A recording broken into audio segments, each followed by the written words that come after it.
Welcome, class. This is Cognitive Psychology, Chapter 10, which is language. So, what is language? One common definition might be language is a system of communication that uses sounds or symbols and allows you to express your feelings, your thoughts, your ideas, and your experiences, your individual experiences. You could also say that this wide definition or broad definition of language is pretty much uniquely human, where animals do communicate with sounds and different specific calls. It's not as advanced as human communication is. So, language helps us to create sentences or to express full ideas or full thoughts. Sentences have hierarchical structure. They're components that can be combined into larger units. So letters and then words and then sentences and then paragraphs and books and all that kind of stuff. Governed by rules. So there are specific permissible ways for these components to be arranged. There's syntactic structure that you must follow in order for these to be understood the proper way. So grammar, that kind of thing. So language is also universal around the world in human society. So people have invented even sign language. So even if you are deaf, you have hearing problems, still language is sort of innate. It's so much human or so important to us that it still persists even in that challenge or through that challenge. So everyone develops language as long as you are in normal society. You are around other people. You're not a feral child growing up with wolves. Everybody develops language from a young age. Typically happens around, you'll have a pretty good understanding around the age of 5. Language is universal across cultures. So every culture throughout the world has language. And the development is similar across all these cultures, where they're going to have different sounds, different words, even different grammar, that type of thing. It's all useful to communicate the same type of human experience. So the study of language, you could say, began a very long time ago, but in the context of psychology, Skinner, B.F. Skinner, one of the behaviorists, foremost behaviorists, thought that language was learned solely through reinforcement. Remember, just the input-output type approach that the behaviorists believed in. So nothing was really new created in the brain. It was all just what the individual was exposed to in their environment that created our understanding of language. Noam Chomsky, who is a linguistic and a cognitive psychologist or cognitive scientist, really criticized this idea that behavior was only learned, or that language was only learned through reinforcement. For instance, if a child could only learn what they heard, why would they make certain grammatical mistakes like he goed to the store instead of he went? So certain things like this really led Chomsky to believe and really speak up that language was more, it had to do with processes in the brain. It was more cognitive psychology based than purely reinforcement learning. So Chomsky even believed that language is coded into the genes of humans, and that humans are genetically even programmed to use language, to desire language and create it and then use it. So psycholinguistics would be the psychological processes by which language is acquired and processed. And this is really in 3 main areas. So language comprehension, speech production, and the acquisition of language.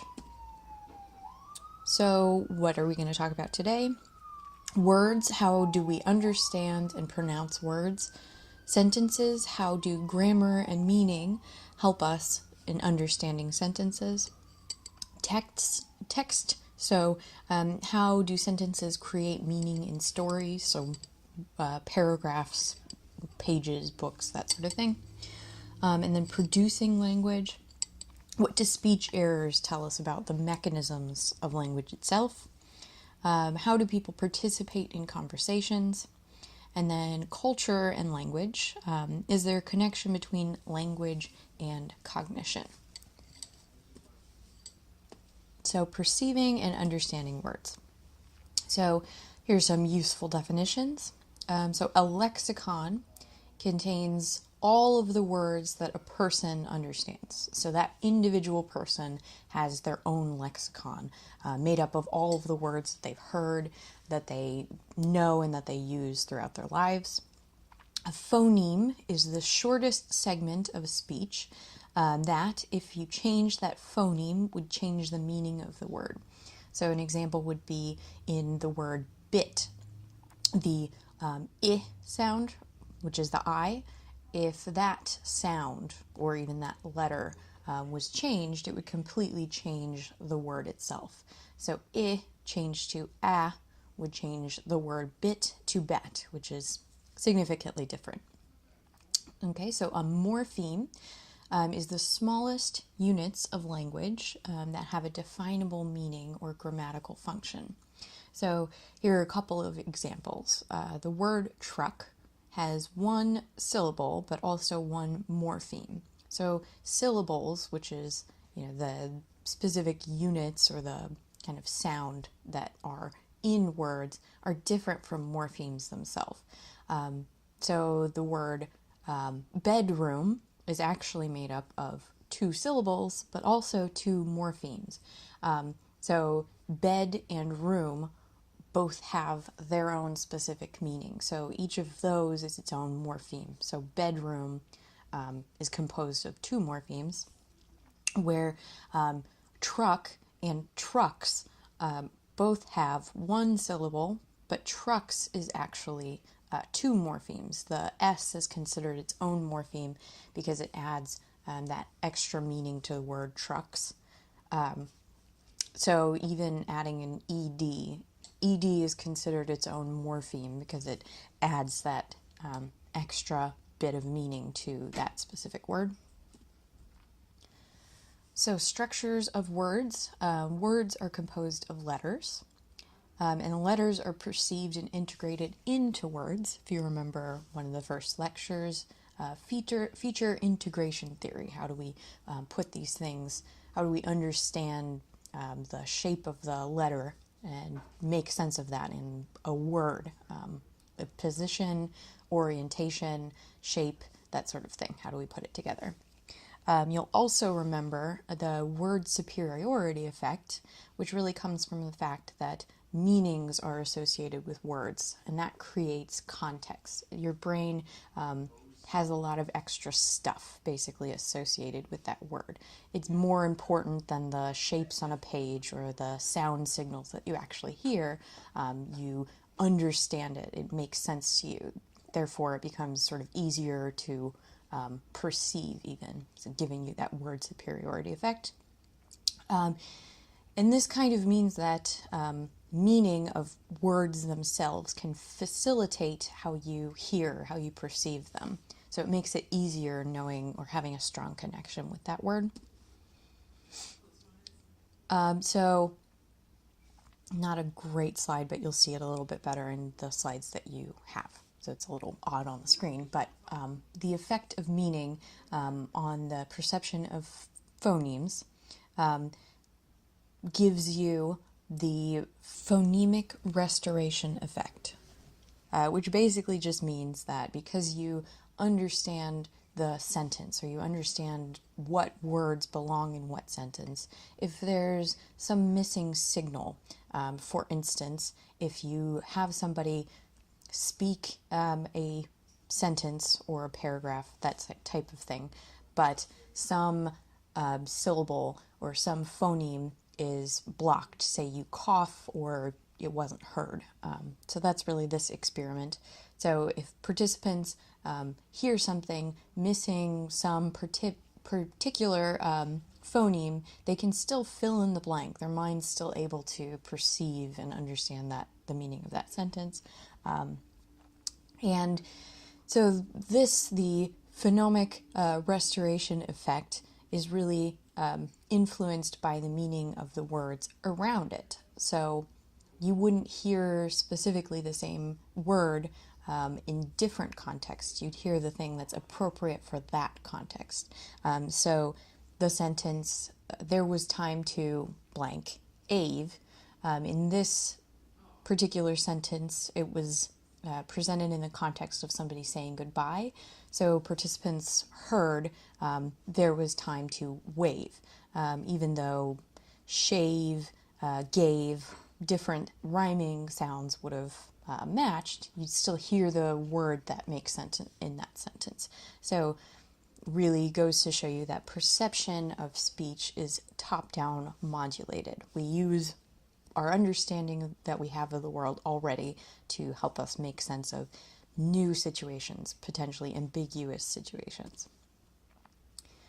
So this is really seen pretty well in the fact that the signal of sound coming from a speaker in some language, we hear the specific words cut up and we understand, word after word after word and are able to make sense of that. But the sound signal itself doesn't have spaces reliably between these sentences or between these words themselves, which is sort of why if anybody has taken a second language or gone to a country where you hear somebody speaking a different language, when you're trying to make sense of something you're not that familiar with, it just sounds like a constant stream of noise, of sound. It's only that once you have enough understanding of that speech that your brain is able to chop it up into these specific words. So here's an audio signal. So a person in a recording actually said the top line, which is nonsense, but it's sort of this song, this old-time song. So mice eat oats and doves eat oats and little lambs eat ivy. So while the top line is what was actually spoken, people were able to easily perceive the bottom line because it makes sense. The sounds themselves were able to be interpreted in a way that made sense. So speech produces a continuous signal without obvious physical breaks between the words, but we can make sense of them based on our previous understanding of that language. So our ability to segment speech depends on our native tongue versus our foreign tongue. So if that's what you're perceiving, the language that you're most familiar with, that'll affect your way of being able to segment speech. If the speaker has an accent or doesn't have an accent. So again, if it's more like what you're used to hearing, then you're more likely to be able to easily segment up the speech versus having an accent, which is a little different than you normally hear. Sentences versus single words. So a sentence itself has context, has meaning there. So if you have ambiguous sounding words within that sentence, it's easier to pick up on that just because it's, in the context of something useful to you, something your brain can use to make sense, sort of translate that idea. And again, if the word has context versus does not have context, so if it's in a sentence versus maybe it's in a very abnormal sentence, maybe somebody is speaking gibberish or some kind of poem where you're not typically hearing these words connected to each other, that makes it a little more difficult than if you are hearing things sort of normally, normal sentences. This really gets to the idea that statistical learning resolves speech segmentation. Statistical learning meaning what you're more often seeing, what's the most common ways that words are presented to you, and your brain learns that, picks up on that. That's its sort of basis of understanding this speech. So your ability to understand words is influenced by the frequency that these words are experienced or you hear them, the context around these words, the effect of that context on your understanding, and lexical ambiguity. So word frequency. An adult's lexicon, all of the words that they hear, all of the words that they know, is about 50,000 words. So an adult human knows about 50,000 words, which is quite a lot, but some words are used much more frequently than other ones. So frequency would be the relative usage of whatever particular word. Do you hear it on average once a day, 5 times a day, 10 times a day, 1 time a year, 1 time every 2 years? That will affect how easily you can understand that word, which you can call the word frequency effect. So your responses are faster for higher frequency words. You can understand them quicker if you experience them more often in your life. And this can be shown with a lexical decision task. So on your own, if you would like, I'll give you the instructions, and then you could pause the video and for yourself read these lists. So here are the instructions. So going through the list, silently read the word to yourself and out loud say either yes or no. Yes if it's an actual word, no if it's a nonsense word, just letters put together. So go ahead if you want to, pause the video and read through the first list and then read through the second list. Same procedure. Okay, if you're done with the task or if you didn't want to, the second list would probably be read quicker. Just reading through each of these lists, doing the same task. The first list will take longer on average because these words are less frequent. The actual words in that list are less frequently used than in list 2. So that shows you just a little bit of how high frequency words, you can make sense of them faster. So another way people have studied this effect, frequency of words, or the frequency effect, is by having people read a sentence while having an eye tracker look at where their eyes are focused and for how long on the page. So when they had people do the eye tracker task, they read the sentence, Sam wore a horrid coat, though his pretty girlfriend complained. Or Sam wore a horrid coat, though his demure girlfriend complained. So the word pretty is much more likely to be used in your daily life, so more frequently than demure. Even though they're similar words, people fixated, so their eyes were focused on the word pretty for 290 milliseconds, where they were focused on demure for 330 milliseconds. So it took longer, or you were focused on demure for longer, which again just goes to show that it takes longer to process, to understand words that you hear less frequently.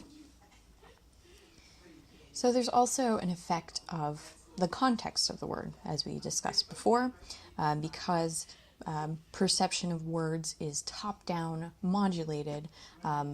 It helps if you have things that make sense surrounding that particular world. They can make it easier for you to interpret and make sense of it. So it's just one way that your brain sort of can help you out in complex or ambiguous situations. So we have 2 sentences. The Eskimos were frightened by the walrus versus the bankers were frightened by the walrus, because you're more likely to associate Eskimos and walruses than you are bankers and walruses. The first sentence sort of makes more sense and it can be processed quicker. There's also this idea of lexical ambiguity. So it means that you don't always know perfectly if something should be interpreted one way over another way. And again, context can help you make sense of these things. So for instance, the sentence, my mother is bugging me, can be interpreted in 2 different ways. So bugging could refer to annoying, or it could refer to planting listening devices and trying to record conversations without me knowing, that sort of thing. So is my mother spying on me, or is my mother annoying me? People will most likely associate mother with annoying, even if you don't feel the same way. More likely, that's the interpretation rather than my mother is secretly trying to spy on my conversations.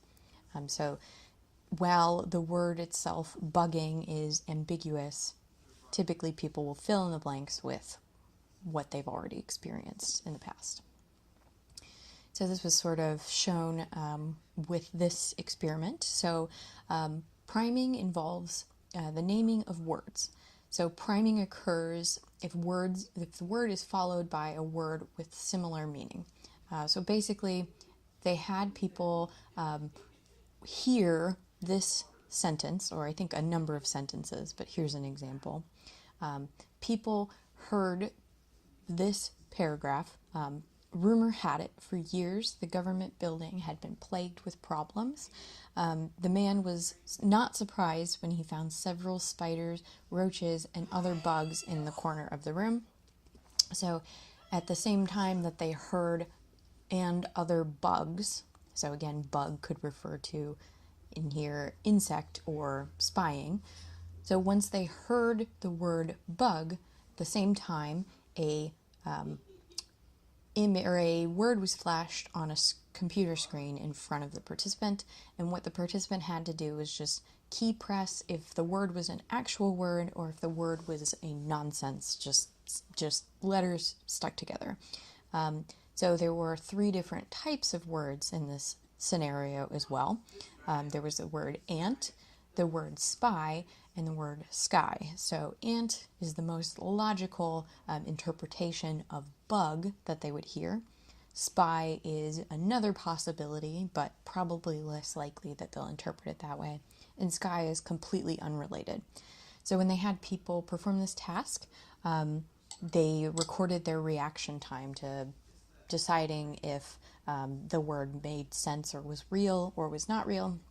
And it took the least amount of time for the way that the word bug was presented in this context. So basically, having the word bug primed the participant to think of insects more easily. Therefore, when the word ant came on the screen, that was the one that was quickest to be reacted to. So it was the easiest to interpret that word. So it's actually interesting to note that they had this experiment in one condition where right as the word bug was presented in the sentence, or once the participant was hearing that, they flashed the word on the screen immediately. In another condition, so what they did later was they had the participant listen to the sentence. When the word bug came up, now there was a delay. They waited a little bit before presenting the word on the screen, and actually the effect went away basically entirely, which means that the priming of these words within sentences, the priming of bugs referring to insects, is very short-lived. So it's there, but not for a very long amount of time, which is kind of interesting. So just to summarize, perceiving letters and words. So speech segmentation refers to how meaning and other factors help you separate words of speech. So the phonemic restoration effect, if noise is superimposed on a phoneme, the phoneme is still heard. The phoneme is still heard. Then you have the word superiority effect. So letters in written words are perceived more easily. So the W is perceived more easily than when it is alone. So that's a recap from chapter 3, if you remember. So the fact that words has a specific meaning in our head above and beyond the lines in the letter W. It makes it easier for us to perceive the W. In accessing words, you have lexical ambiguity. So, in short term thing, remember, it's short lived from that bugs experiment. So, all meanings are accessed for ambiguous words for the first 200 milliseconds. And the elimination of lexical ambiguity would be the context of the sentence helps you understand, helps eliminate the lexical ambiguity. So adding like ants and roaches after bugs means that it makes that meaning of bugs even clearer. Context is provided by the sentence, so words are perceived faster if it fits the meaning of the sentence. So change basement to iceberg, and this would be a poorer fit. It makes less sense in the sentence, so it's harder to understand. And then you have just the word frequency effect. So the more frequent that words are more frequent words in our lexicon are accessed faster. So it's easier to make sense of class than vigil, just because class is going to be presented more frequently. Okay, understanding sentences. So there are two properties that a sentence has. So semantics would be the words or the meaning of the words and the sentence itself. So above and beyond the words that are there, what does it mean to you? What do words mean? And syntax, which is the rules for combining words into sentences. So here's an interesting demonstration of physiologically how we process semantics and syntax differently. So in EEG, there's a signal called event-related potential. So it's just basically what happens to the electrical signal after something is presented, after something occurred. So you're recording simultaneously when you're presenting the stimulus, and then how you're recording on the brain what's happening. So you kind of have them matched up in time. So we have these two signals, an N400 and a P600. So N and P just refer to negative and positive, deviation in electrical terms, basically. So is it a negative electrical impulse or a positive one? And then the 400 and 600 just mean the milliseconds after presentation of that stimulus that you noticed whatever was going on. So semantically, you get an interesting effect with the N400. So you have these two different lines that represent the words the cats won't eat or the cats won't bake.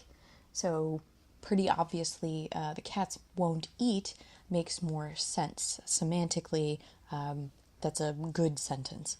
And semantically, the cats won't bake is sort of registered as there's a problem there. There's something not right about that sentence. So you get sort of a increased amplitude or negative amplitude with the N400.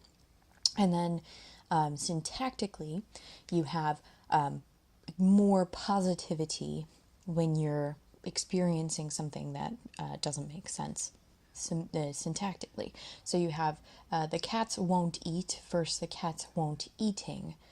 So that's a grammatical error, and that's registered in the P600 with that syntax. So semantics and syntax are associated with different components in EEG. So how do we make sense of sentences? One of the most important things to first consider would be parsing, which is how we mentally group words in a sentence into phrases. So a sentence is made up of multiple phrases, which are basically just groups of words in your mind. So this can increase or introduce some ambiguity. So, for instance, the sentence, "the spy saw the man with the binoculars," could be interpreted two different ways. You have either the spy was with the binoculars. The spy himself had binoculars, which is what he used to see the man. Or you have the spy saw a man who had binoculars. So there are kind of two different ways you could interpret the sentence, two different ways you could parse the words up. So it makes sense, and it's kind of a weird figure. Let me go back to this one. It makes sense, again, just with the context. We probably associate spy with different gadgets. So in this case, the spy we would typically interpret this as the spy was the one who had the binoculars. So that's how you make sense with that ambiguity. So there are two sort of different approaches. There are two different theories people have proposed for how we start to split these things up. So how we parse sentences. So we know that syntax and semantics are important in our understanding of speech, but basically there are these two different things that have been proposed, that either syntax is the first thing that we use to parse up a sentence, or you potentially are parsing a sentence up using syntax and semantics sort of at the same time. So first approach, semantics are activated only after the syntax has been determined, and then you have semantics come into play when the sentence is being read. So here are two different ways of looking at that. So with the syntax first approach, parsing is determined by syntax itself. So phrases are grouped based on the structural principles based off of the grammar of that sentence. One part or one concept from this syntax first approach is late closures, which is when a person encounters a new word, the parser assumes that this word is part of the current phrase. So each new word is sort of fit into the first phrase or the phrase that you're currently on, and only later do you start to kind of split them up, which is sort of why you have issues in interpreting the following sentence. Because he always jogs a mile seems like a short distance to him. So if you read the sentence for yourself, potentially you had some issues in that the actual words themselves introduce some ambiguity. So late closure, or the garden path model, that's what we'll look at. That's sort of how people approach this sentence. So when you begin with the sentence, you first read, because he always jogs, you know that this is about a man who is jogging. And then you read a mile, and that is grouped into the first phrase. So you interpret it as because he always jogs a mile, which would be he jogs a mile in this case. Then once you encounter seems like, you realize there's some kind of an issue here. It doesn't syntactically make sense with what was going on. Then you continue a short distance, a short distance to him. So then it's at this point that you realize that the first interpretation of the sentence was incorrect. So you go back and you now read it as, because he always jogs, comma, a mile seems like a short distance to him. So this is sort of called the garden path model because if you've ever hiked on a dirt trail, say, sometimes you encounter sort of a fork in the path, or you might not even realize that you encountered a fork. You find yourself going some direction that actually isn't the trail itself. Once you kind of realize, now you have to backtrack and find yourself back on the trail. So it's the same concept with this late closure. If you realize that you've made a mistake, then you have to sort of backtrack and reinterpret the sentence. So here's a demonstration of the second sort of approach, the interactionist approach. So now really just analyzing, when do semantics come in? The first theory was that syntax is first, syntax is the most important, but let's just take a look at it from this approach. When do semantics get introduced when interpreting a sentence? So here is again a sort of ambiguous sentence. Put the apple on the towel in the box. There are kind of two different ways you could approach this. In your mind, if you don't see any image, you could first assume, or you could potentially assume, put the owl or the apple onto the towel that is itself within the box, or put the owl that is already on a towel into the box.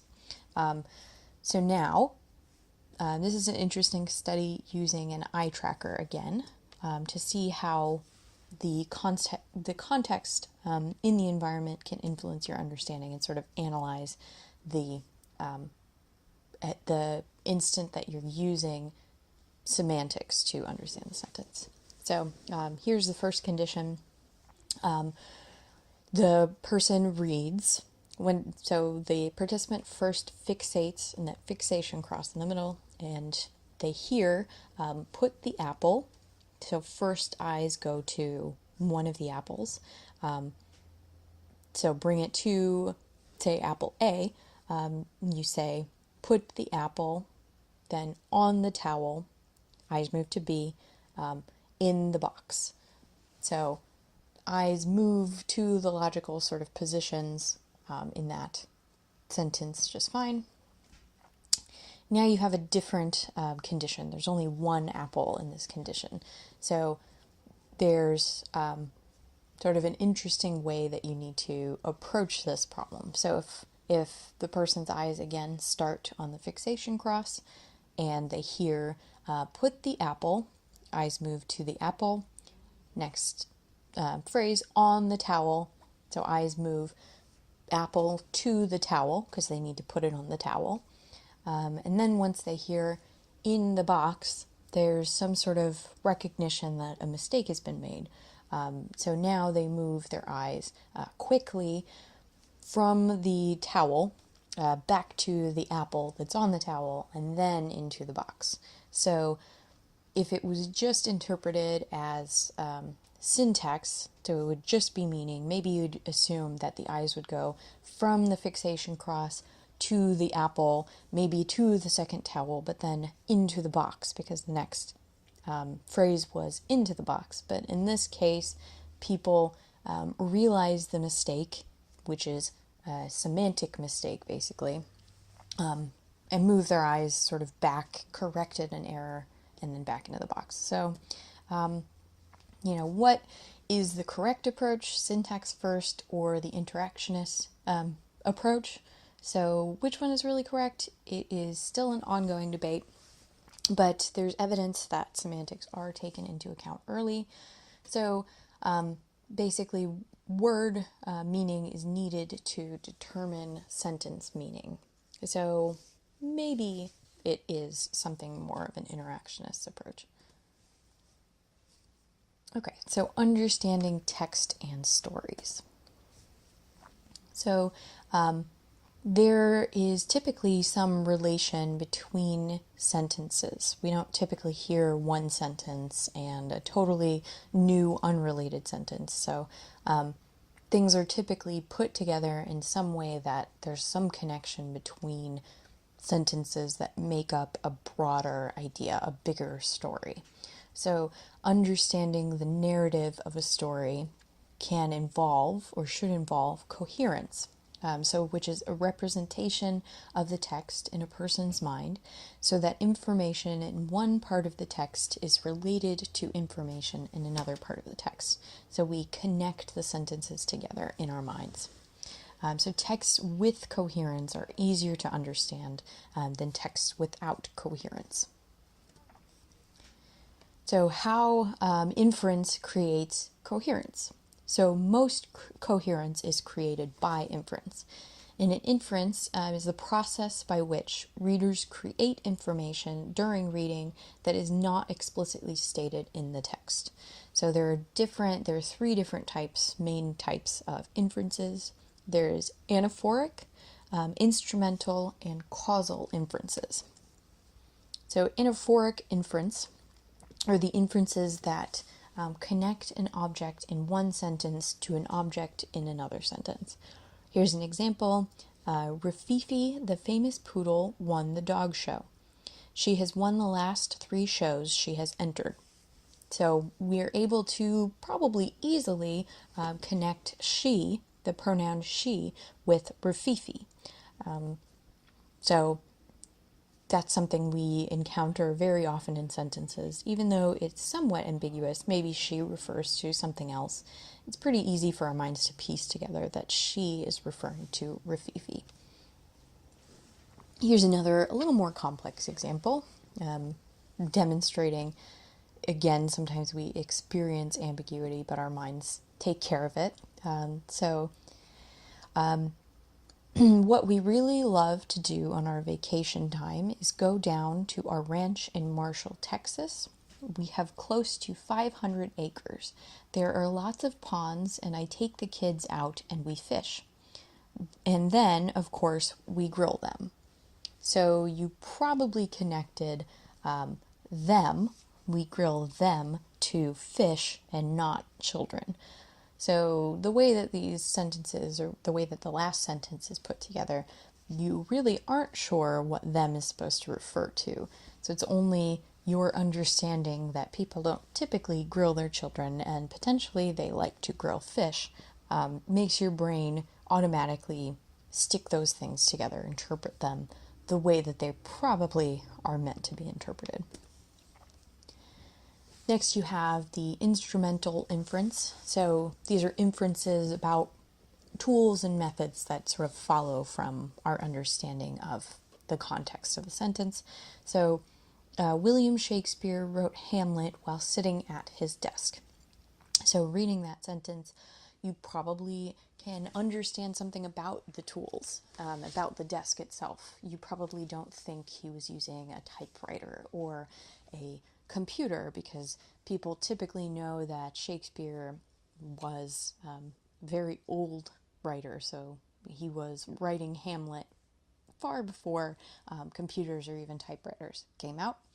And sitting at his desk, it probably wasn't a steel and glass desk. It was more likely a wooden desk, that sort of thing. So we make sense of what's going on. We interpret these sentences in a way that makes sense given what we already know about the situations.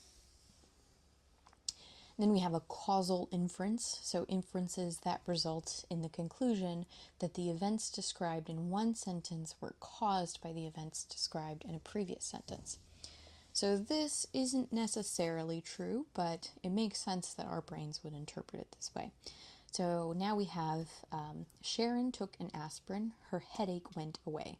Verse, Sharon took a shower, her headache went away.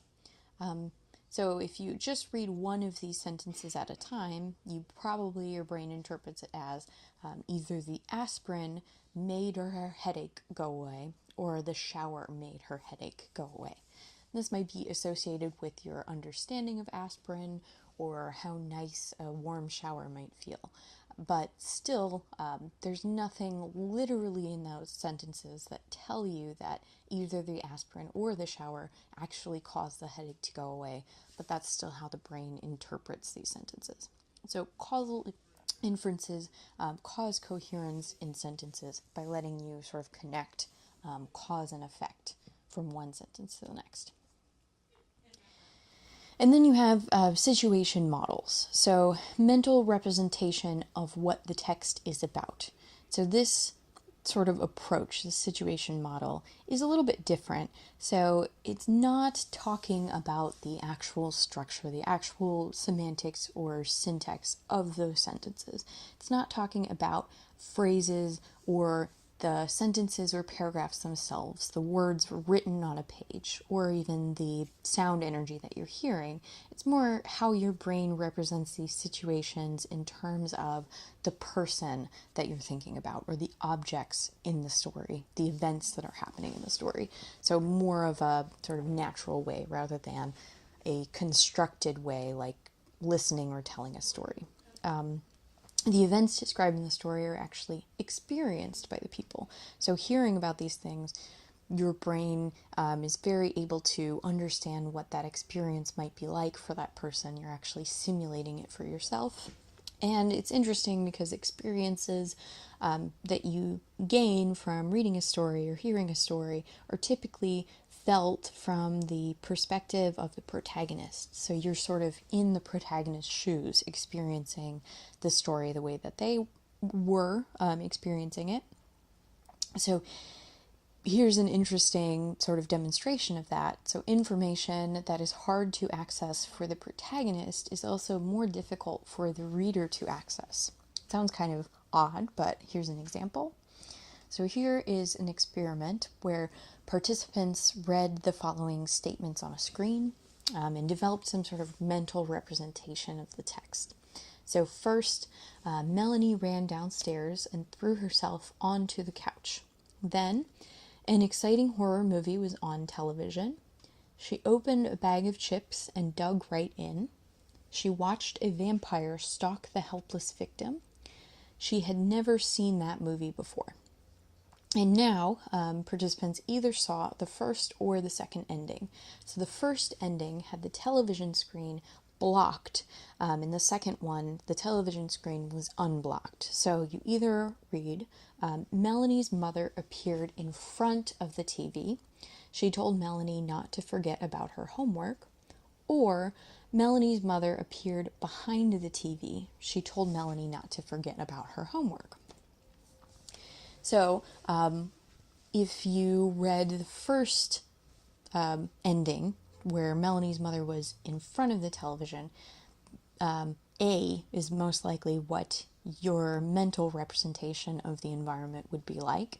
And if you read the second one, where Melanie's mother was behind the television, your mental representation would probably be B, where you can still see the television and the mother's behind. So then they recorded the reaction time for people answering a series of questions after they read the paragraph. And here's the question that refers to a vampire on the screen. Did the vampire stalk the victim? So people who experienced the story with the mother in front of the TV, the blocked condition, actually were slower to respond to that answer or to that question than people who had the unblocked condition with her mother behind the screen. So it's sort of interesting. It sort of demonstrates how much you put yourself in the position of the protagonist in whatever story, that you're even experiencing the blocks or experiencing what's obscured in the environment from the perspective of the protagonist. Okay, so producing language. So how do speakers create meaning for listeners? How do people engage in conversations with each other and make sense of what the other person is saying, and also make sense for the other person to listen to? So words need to be retrieved from your long-term memory. So they're in your brain, you actually have to access them. So retrieval is very rapid, so more than 3 words per second. So it's pretty quick. Obviously, this is how we talk, so think about it, and you will realize how kind of quickly we can add words together. So retrieval is drawn from our lexicon, so for an adult is about 50,000 words in it. So it's actually a pretty impressive task, even though it's something we experience constantly in our normal life. So how are words retrieved so rapidly and combined in grammatically correct ways for a human speaker? So we have a couple of interesting ways that you can study, or one way that cognitive scientists study language is through actually identifying or looking at the common errors that people make when they are speaking normally. So there are sort of 2 different ways. So the frequency of different types of errors, you can look at that, and more commonly these things are process similar. So most common errors indicate basic units of language processing. And then patterns of errors, speech errors do not occur randomly. The rules can be identified that govern speech errors. So you have the phoneme exchanges. So you might hear somebody say something like fleeky squir or squeaky floor. So here you have replaced specific phonemes in the sentence, so they've kind of flipped around. And what cognitive scientists have really found is that there happens to be this consonant vowel rule where phonemes that replace one another are of the same type. So vowel sounds will replace vowel sounds, and consonant sounds will replace consonant sounds more often. So it means that your brain has some sort of categories for these consonants and vowel sounds, that those are the things that are getting switched out. You also have word exchanges. So you might have heard this even before. I have to fill up my gas with car instead of I have to fill up my car with gas. So these nouns were exchanged in this case. Or once I stop, I can't start instead of once I start, I can't stop. So in this case, verbs were exchanged. So similar to the consonant vowel rule, syntactic category rule means basically that when one word would replace the other, they're drawn from the same categories. So again, nouns replace nouns and verbs replace verbs. You also have specific word substitutions, and this has to do more with the speaker's pre-existing knowledge, what they have experience with. So this phrase, Liszt's second Hungarian restaurant versus Liszt's second Hungarian Rhapsody. So it would be the Rhapsody, the Hungarian Rhapsody would be the correct sort of phrase that the speaker probably meant to say. But maybe they have a lot of experience with Hungarian restaurants. Maybe that's something that a place that they commonly eat at. So because the association with Hungarian restaurant might even be stronger than Hungarian Rhapsody, that would be the type of substitution that somebody would make. So we constantly have exchanges of words in the form of conversations between two or more individual people. So how do we sort of coordinate how we're making meaning, how we're exchanging the words, the ideas, our experiences with other people in a way that flows, that in a way that makes sense for the total group conversation. So people need to take what the other person is saying into account. They need to stay consistent with what's already happening in the conversation. You can't just switch wildly from one topic to the next, especially if you're using pronouns or short sentences, that sort of thing. There would end up being a lot of confusion. So we also need to predict what the other person is going to say to kind of stay on topic, to not interrupt each other, that sort of thing. So conversations are coordinated semantically and syntactically. So here is a semantic coordination. Essentially, people have sort of this unspoken rule. You could call it the given new contract, which is basically a strategy to guide people through conversations so that the construction should involve some given information and some new information. So you add an extra sentence, it gives you new information, but it also relates to what was previously said by basically restating something currently known to the speakers. So here we have Ed was given an alligator for his birthday. So the given information, what was already known from a previous conversation or what have you that the speakers are aware of, you already know that Ed had a birthday. So the new information that's added with this sentence is that he got an alligator for his birthday. And then you could keep going to say the alligator was his favorite present. And here the given information comes from the sentence above that he got an alligator for his birthday. And the new information that this is his favorite present from his birthday. So you kind of connect, puzzle things together based on parts that you already know and then just adding on to that rather than just adding a bunch of brand new information.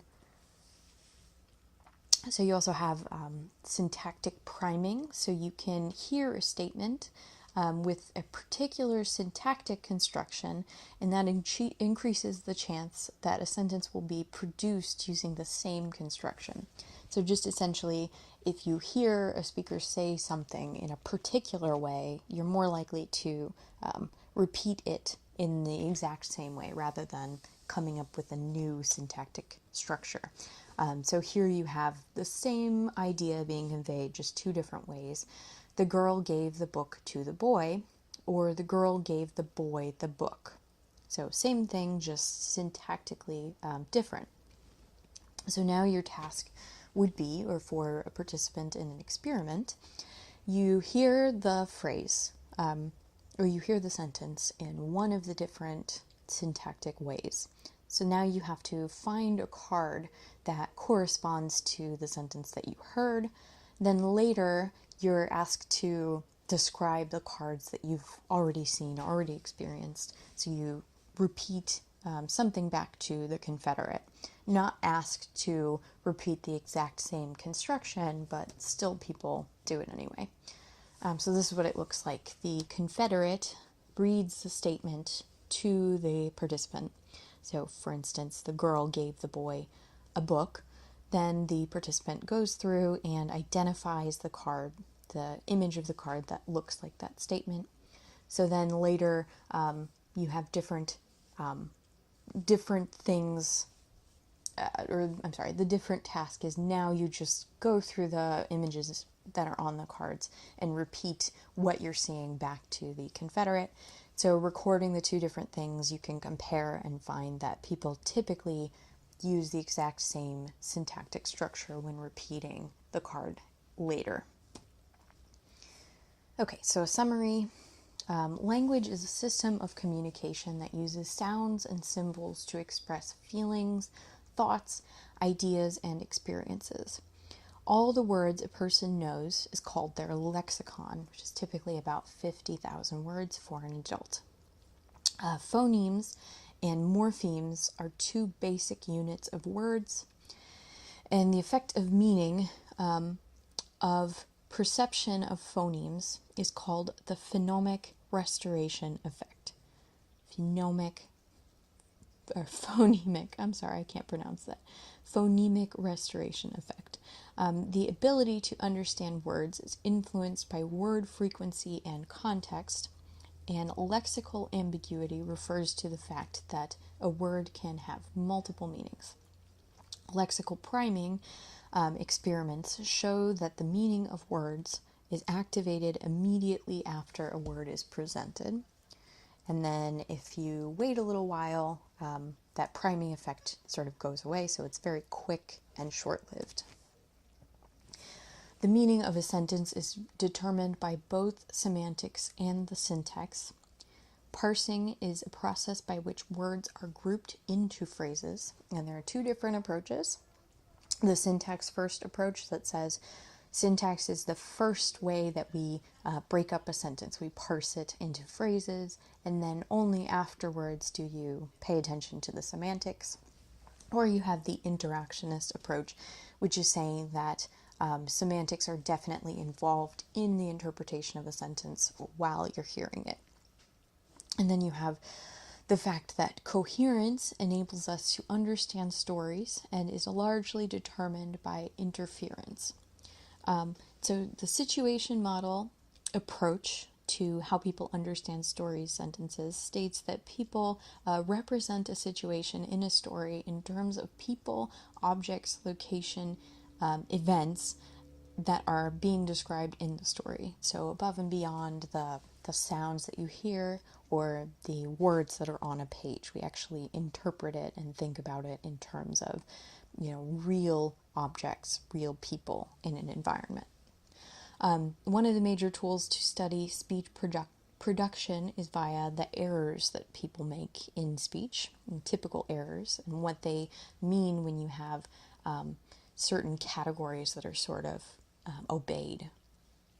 And then semantic and syntactic coordination is necessary to have a conversation with another person, to coordinate the meaning, keep everybody on the same page so conversation can actually flow. And that is it. Let me know if you have any questions, and I hope you have a great rest of your day.